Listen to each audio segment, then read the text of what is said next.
तो आप सभी का स्वागत है। मैं हूं इस समय एक संस्थान में। संस्थान का नाम है Shrimati Pushpa Verma memorial convent school, जो कि खेड़ा खुर्द कौरारी खेड़ा में स्थित। हमारे साथ बात करने के लिए उपस्थित है यहाँ से प्रधानाचार्य महोदय। जानने का प्रयास करता हूँ, चूंकि अभी हाल ही में परीक्षाएं संपन्न हुई है, तो परीक्षाओं के परिणाम कैसे रहे। नए सत्र की शुरुआत हुई है, तो संस्थान ने इस बार क्या क्या नए नए डेवलपमेंट करे हैं। नई शिक्षा नीति पे संस्थान किस तरीके से काम कर रहा है। सर, सबसे पहले आपका स्वागत है। थैंक यू आपके आने के लिए हमारे पास। मैंने मेरी संस्था है Shrimati Pushpa Verma memorial convent school. हमारा इस वर्ष, मैं जब से स्कूल को देख रहा हूँ, मेरा तीसरा सेशन है ये।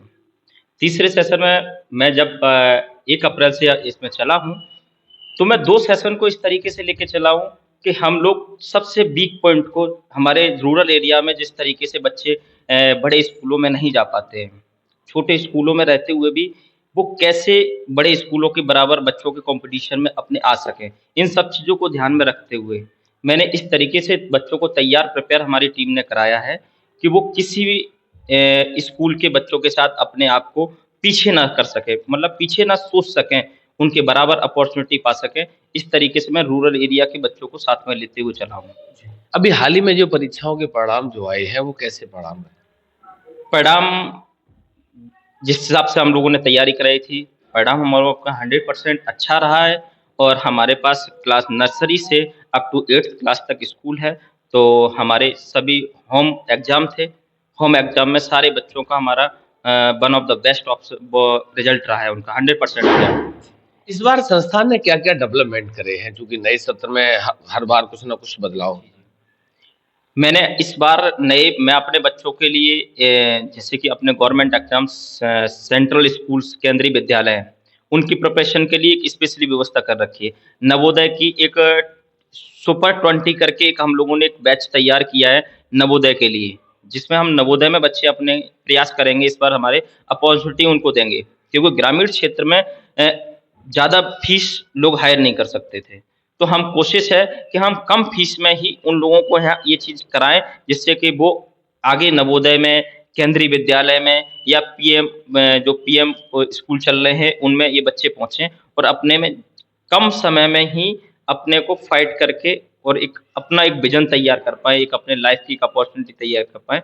और कोशिश यही है हमारी कि मैं अच्छे से अच्छा बिल्डअप कर पाऊँ बच्चे को, तैयार कर पाऊँ। नई शिक्षा नीति लागू हुई है, संस्थान किस तरीके से उसको इम्प्लीमेंट करे। मैं नई शिक्षा नीति के तहत जितना भी हमारा सिलेबस है एनसीईआरटी के थ्रू है।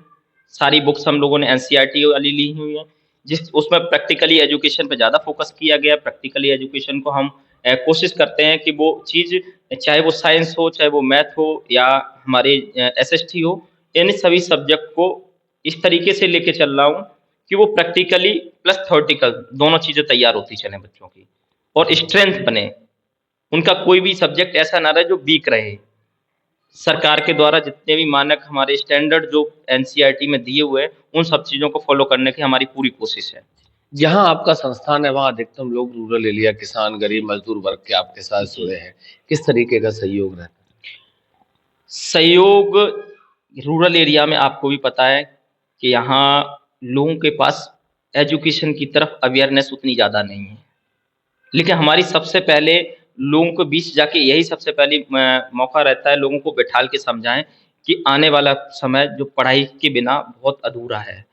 फिर उनके बच्चों को मैं सिखाता हूँ, उनको सिखाया है कि बच्चों को स्कूल हर हाल में भेजें। किसी भी स्कूल भेजें, चाहे वो गवर्नमेंट में भेजें या प्राइवेट में भेजें, लेकिन स्कूल ज़रूर भेजें, जिससे कि उनकी आगे के जो रास्ते हैं, अच्छा-बुरा सोचने की, किस तरीके से हम लोगों को समाज में लाइफ़ जीना है, ये सब चीज़ों सिखाने का, बैड टच, गुड टच, अभी ये आजकल बहुत ही मैंडेटरी चीज़ बन चुकी है। इन सब चीज़ों को फ़ोकस करते हुए मैं लेके चल रहा हूँ बच्चों को। आपने देखा कि मोबाइल का प्रयोग बहुत ज़्यादा बच्चे करते हैं। यहाँ से जाने के बाद, स्कूल से जाने के बाद एकदम प्रॉपर्ली मोबाइल पे डिपेंड हो जाते हैं। तो क्या कहना चाहते हैं पेरेंट्स? ये बहुत अच्छा क्वेश्चन है और बहुत ही बेसिक क्वेश्चन है। सभी पेरेंट्स की तरफ से एक तरीके से मैं कंप्लेंट है। कंप्लेंट है कि हमारा बच्चा जाता है स्कूल से और सबसे पहले मोबाइल में आ जाता है। इसके लिए मैंने एक बहुत अच्छा और बहुत अच्छे तरीके से मैंने एक बनाया है ऑप्शन कि बच्चे मोबाइल के कैसे दूर रहें और मोबाइल के साथ रहें, तो कैसे कितना समय किस चीज़ में दें। मैंने अपनी सारी बुक्स स्कैनर के माध्यम से हर चैप्टर को रेडी करवाया है। एनसीईआरटी के जितने भी हमारे सब्जेक्ट लगे हुए हैं, सभी सब्जेक्टों के एवरी चैप्टर का मैंने इस पे स्कैनर के थ्रू करा रखा है। बच्चों को मैंने कोशिश की है कि उनको मोबाइल चलाने का शौक तो है ही है, और मैं उनको मना भी नहीं कर सकता हूँ, पूरी तरीके से अवॉइड भी नहीं कर सकता हूँ, क्योंकि टेक्नोलॉजी के साथ में तो हमारी गवर्नमेंट भी लोगों को टैबलेट, कंप्यूटर, लैपटॉप ये सारी चीज़ें मुहैया करा रही है। सभी को एक चैप्टर से वर्ड मीनिंग हुई, चाहे क्वेश्चन आंसर हुआ या एक्सरसाइज हुई, सभी को देखने के लिए मैं कहता हूँ कि आप रील्स ना देख के आप लोग इन सब चीज़ों के पीछे जाइए। आप गलत गेम के पीछे, गलत पिक्चर या वीडियोज़ देखने की बजाय आप अपनी बुक्स से रिलेटेड चीज़ें देखिए और कल आके हमें उसके बारे में बताइए। सर बहुत अच्छा प्रयास आपका है। जो पेरेंट्स आपके साथ जुड़े हैं, क्या संदेश है उनके लिए और क्या कहना चाहते हैं कि नए लोग आपके साथ और संस्था के साथ जुड़े हैं? मेरे सबसे पहले तो मेरे सारे पुराने जितने भी हमारे साथ 2 साल से हमारे साथ जुड़े हुए, हमारी संस्था के साथ जुड़े हुए, उन सभी से और उनके साथ नए अभिभावकों से मेरा संदेश यही रहा है कि मेरी जितनी भी स्ट्रेंथ एजुकेशन से रिलेटेड है, अपने बच्चे पे सबसे पहले तो पुराने अभिभावक पूरी तरीके से इतना रखें कंट्रोल कि वो क्या कर रहे हैं, कहाँ जा रहे हैं, क्या करते हैं। ग्रामीण क्षेत्र में रहते हुए लोगों के पास समय कम है, एग्रीकल्चर की दुनिया में होते हैं या लेबर का वर्क कर रहे हैं या कोई और काम कर रहे हैं, तो इनके साथ-साथ थोड़ा-सा फ़ोकस बनाए रखें बच्चों पे।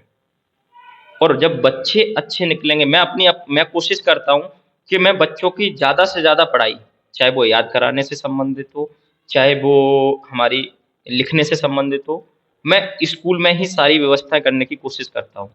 क्योंकि हमारा जो अभिभावक है, वो उतना समय अपने बच्चों को नहीं दे पाते। तो अभिभावक का भी सारी रिस्पॉन्सिबिलिटी एट लीस्ट 50% रिस्पॉन्सिबिलिटी घर की भी मैं स्वयं वहन करने की कोशिश करता हूँ। जिससे कि जब तक रिजल्ट अचीवमेंट हमारा तभी हो पाएगा कि दोनों तरफ से दोनों लोग अवेयर रहें। इस वर्ष क्या टारगेट है? इस वर्ष हमारा टारगेट ये है कि मैं सारी क्लास को पहले तो डिजिटलाइज़ करने का पूरा मेरा प्लान है। मैं जुलाई के मंथ तक मैं सारी क्लासें डिजिटल करने की, क्योंकि डिजिटल प्लेटफ़ॉर्म एक ऐसा बन चुका है कि बहुत कम समय में लोग तैयारी करके हो जाते हैं। जिस चीज़ को हम लोग 10th टू 12 मंथ में हम लोग कंप्लीट करते थे, वो इस बार हम लोग बहुत जल्द और बहुत कम समय में उस चीज़ को तैयार कराने के बाद एक नए विज़न को तैयार करूँगा, जिससे कि बच्चे कॉम्पिटिशन में कैसे फाइट करें। उनको 7th 8th क्लास से ही उन चीज़ों को ड्रीम दिखाना चालू करेंगे कि कॉम्पिटिशन में हम लोग किस तरीके से बैठें। मैं टाइम टू टाइम जीके की कॉम्पिटिशन, मैं गेम की कॉम्पिटिशन, मैं ये समय-समय पे कराता रहता हूँ। पिछली बार मैंने पिछले सत्र में कराया था, तो मैंने 7 साइकिल टॉपर्स को दी थी। जी। मैंने ये चीज़ क्योंकि उनके मनोबल को बढ़ाने के लिए। आज वो साइकिल ही एकमात्र विकल्प नहीं था, लैपटॉप भी दिया मैंने, टैबलेट भी दी मैंने, उसमें जीके के कॉम्पिटिशन में, और आने वाले हम लोग 15 जून में फिर से हमारे नेक्स्ट सेशन की प्रतियोगिता फिर होने वाली है। चलिए बहुत-बहुत धन्यवाद सर, हमारी तरफ से भी आपको, आपके संस्थान को नए सत्र के लिए, परीक्षा परिणामों के लिए और आने वाले नए सेशन के लिए बहुत-बहुत बधाई, शुभकामनाएँ। Thank you. धन्यवाद।